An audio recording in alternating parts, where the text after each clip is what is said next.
Magandang araw po sa lahat ng mga manonood. Welcome po sa aking YouTube channel.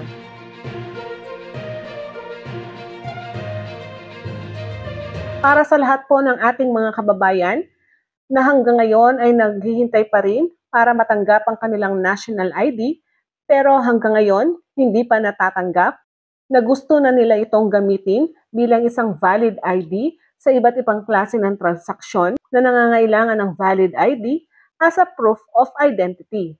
Heto na po ang kasagutan na matagal na ninyong hinihintay dahil ang eGov.ph app ay naglabas po ng update patungkol dito. Narito po ang post ng eGov.ph app sa kanilang official Facebook page. Ayos, recognize na nationwide ang digital national ID mo. Kahit anong transaksyon, siguradong tanggap, siguradong valid, may offline mode pa. Kaya hindi mo na kailangang magdala ng physical ID. Kahit anong transaksyon.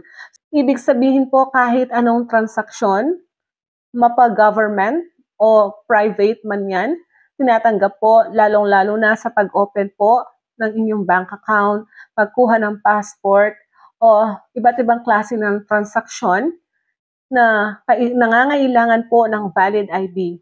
So, ang digital national ID version, tinatanggap na po yan.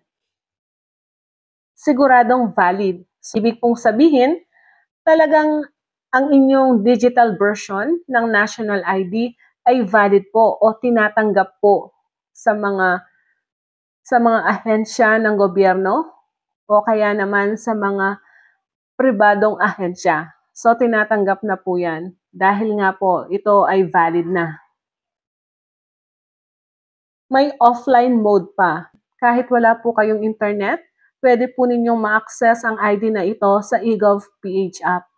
So, pwede po kayong mag-sign in at buksan ito na hindi ginagamitan po ng internet. Dahil po dito, accepted na ang digital version.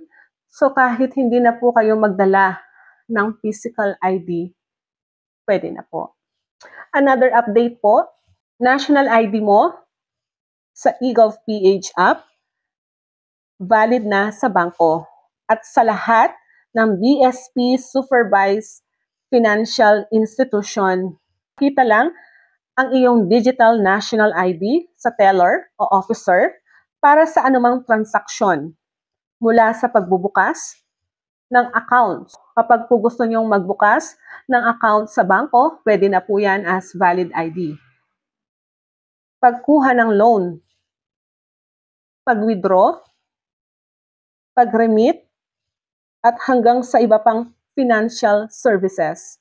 So, valid na po ang digital national ID sa lahat po ng transaksyon sa bangko na nangangailangan ng valid ID.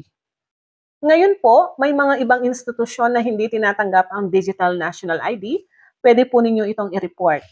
O kaya naman kung meron kayong katanungan, unauthorized printing, tanong tungkol sa delivery mismo ng card, pwede po ninyong i-message o i-email, pwede po ninyong i-email dito sa info@philsys.gov.ph.